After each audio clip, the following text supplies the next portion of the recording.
Cordiales saludos, soy Robinson Medina y desde la cabina de transmisión de ACET Radio le damos la bienvenida a todos los que nos sintonizan en este momento.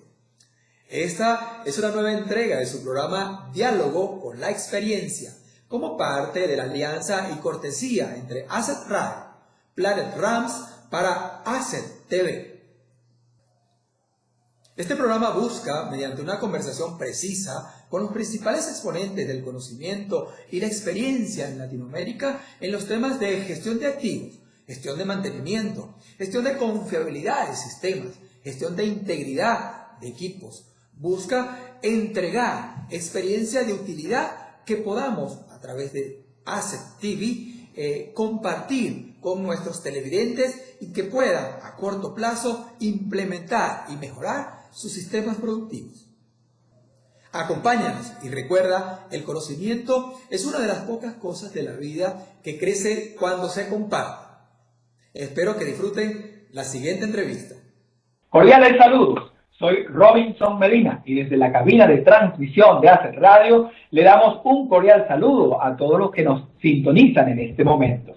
Esta es una nueva entrega de su programa Diálogo con la Experiencia, como parte de la alianza ACET Radio y Planet Rams. Los seres humanos somos el activo más importante de un país o de una empresa.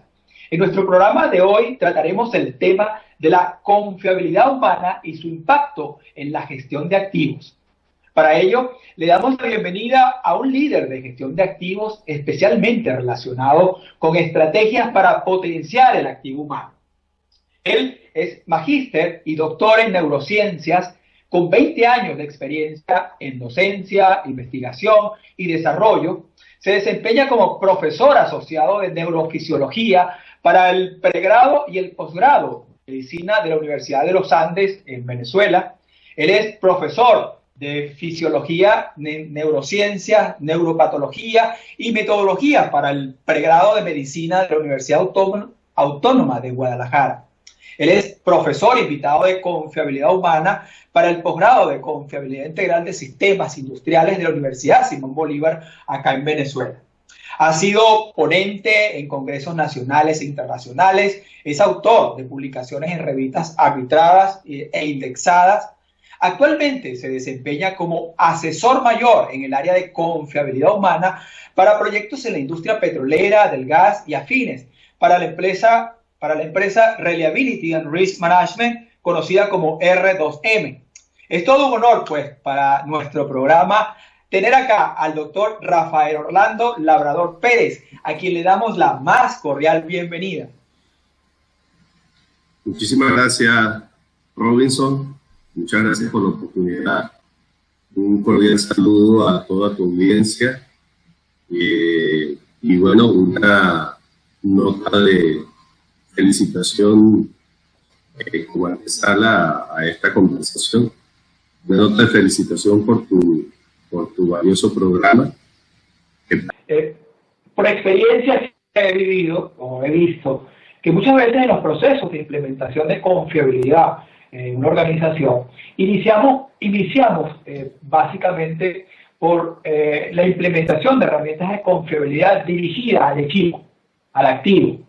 Ahora, pensando y llevando esto a un ejemplo, yo me imagino que tenemos un Ferrari, un carro muy confiable de Fórmula 1, y le montamos un inexperto.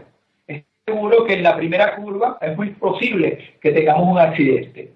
Ahora, confiabilidad del equipo versus confiabilidad humana. ¿Cuál es más importante o por dónde debemos empezar?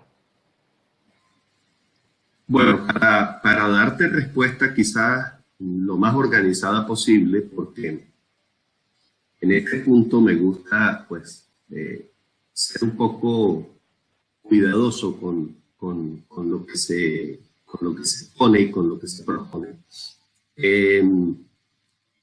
Nosotros vemos la confiabilidad humana como un centro dentro de la confiabilidad integral. A la confiabilidad en el mantenimiento de los activos, a la confiabilidad del proceso y a la confiabilidad propiamente dicha del activo, se le se le establece como punto de partida y como centro o base la confiabilidad humana.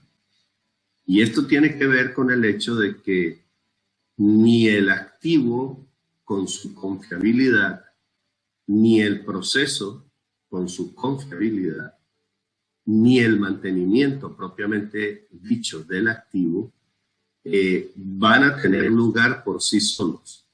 Evidentemente no pueden tener lugar por sí solos y dependen del ser humano. De modo que pudiera decirse que la confiabilidad humana estaría como en el centro de una concepción de confiabilidad integral. A partir de la confiabilidad humana, a partir de esa base, se pueden establecer entonces los otros ámbitos de confiabilidad que maneja el proceso productivo, como son la confiabilidad del proceso mismo, la de activos que acabo de mencionar y la confiabilidad en el mantenimiento o mantenibilidad de los activos. De modo que para dar una respuesta a tu pregunta, pudiera decirse que ese Ferrari, que es una máquina tremendamente confiable, podría efectivamente terminar siendo muy, pero muy poco eficiente, muy poco efectiva, sobre todo,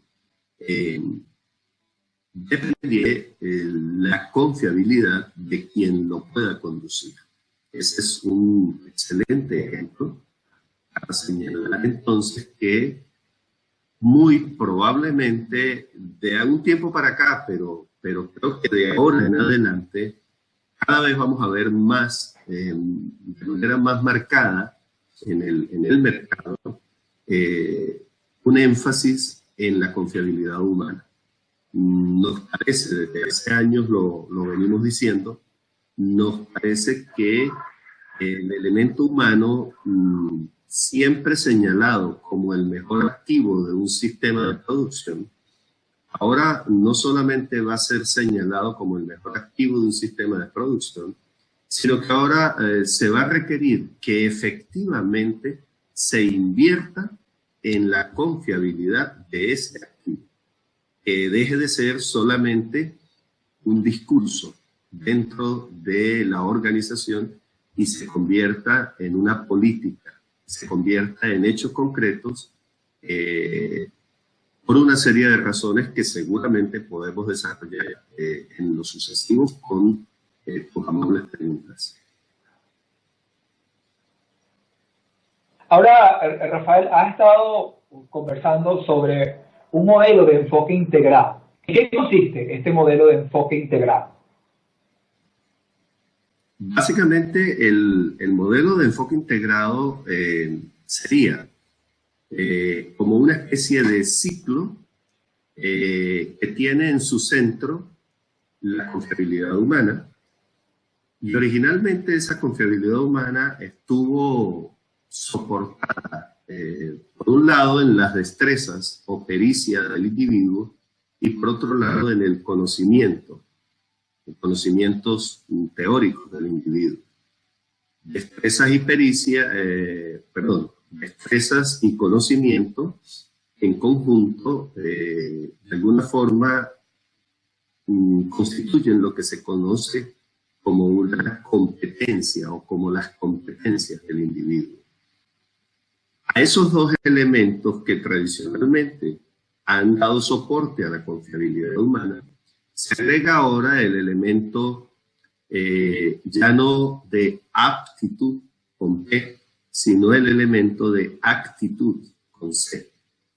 Y tiene que ver de la actitud con dos variables definidas de acuerdo a ciertos hallazgos en neurofisiología de la conducta, dos grandes variables que consideramos que son la personalidad, por un lado, y la motivación, por otro lado. Pudiéramos entonces construir un triángulo entre lo que es personalidad y motivación en una esquina, destrezas o pericia en otra esquina y conocimiento en otra esquina. con ese triángulo o alrededor de ese triángulo se desarrollaría lo que es la actuación del individuo dentro del sistema de producción. De modo que el enfoque integrado consideraría esos tres elementos como agrupados, pudiera decirse, en lo aptitudinal y lo actitudinal. Esas dos, aptitud y actitud, tendrían una serie de factores con los cuales se originan o con los cuales se construyen una serie de productos que son lo observable, que serían las conductas, y estas conductas estarían dadas en un ambiente físico que también hay que considerar como parte influyente, y finalmente se darían bajo una serie de normas que son impuestas o que son diseñadas por la organización.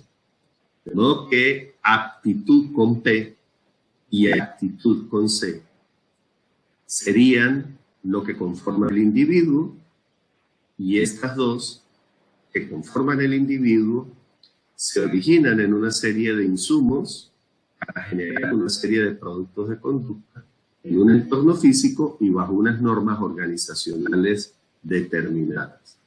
Más o menos de esa forma podría resumir los elementos que considera el enfoque integral.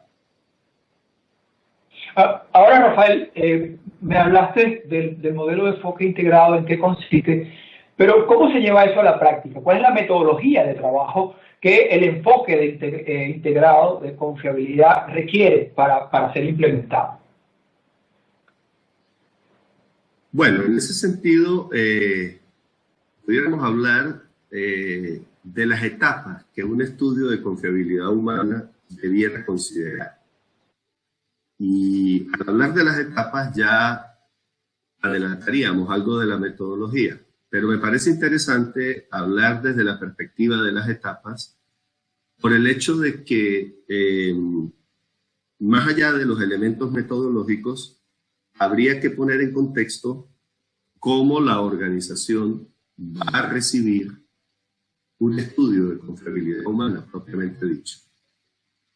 En una primera etapa del estudio de confiabilidad humana, lo que hacemos es un diagnóstico. Ese diagnóstico en primera y segunda etapa tiene que ver con, en primera instancia, con la medición del error y la jerarquización sobre la base del riesgo que este error involucra, y la identificación de causas raíces. Esa sería una parte del diagnóstico.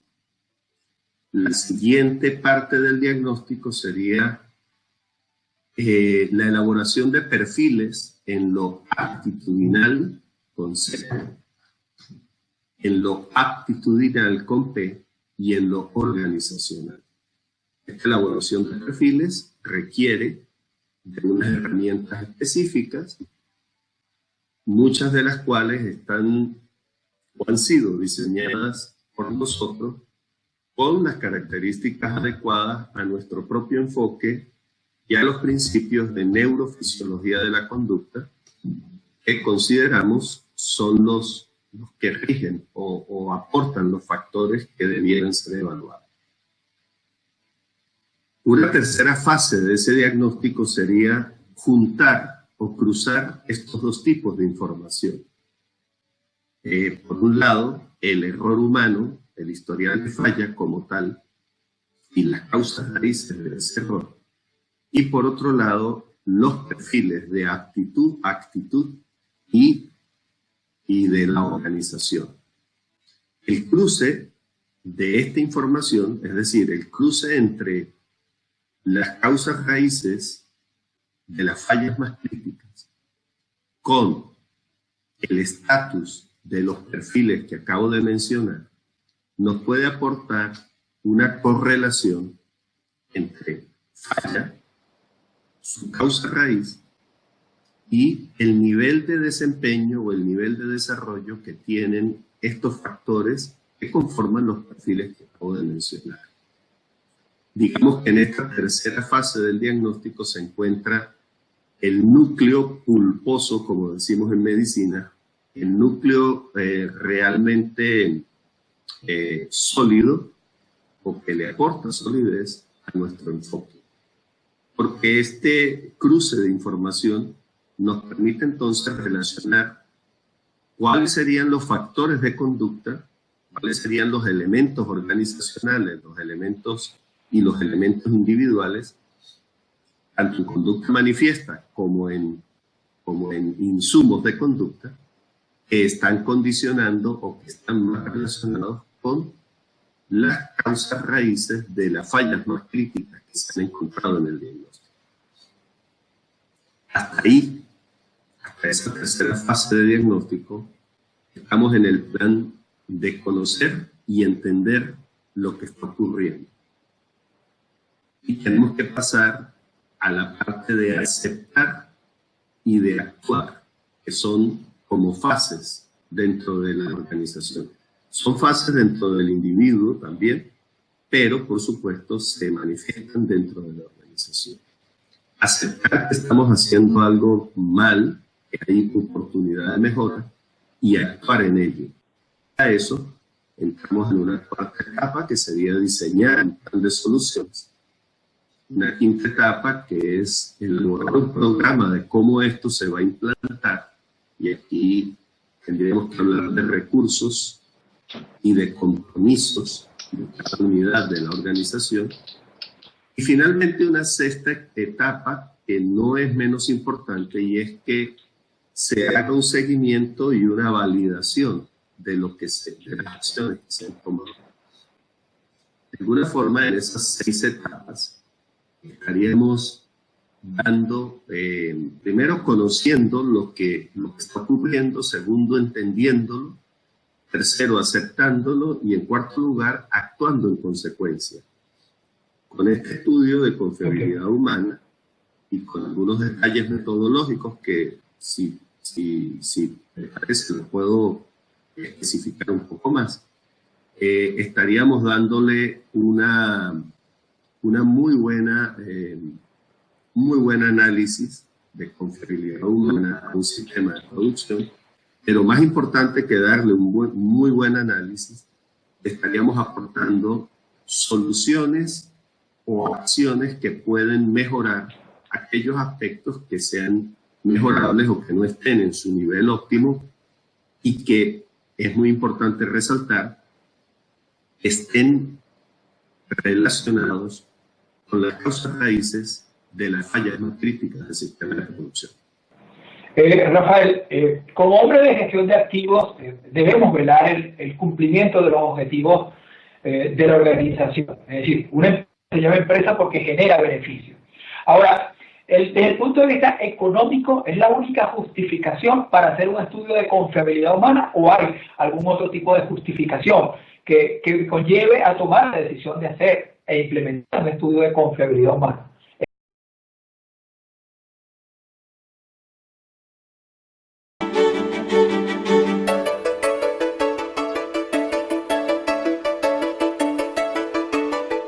Te invito a suscribirte a nuestro canal.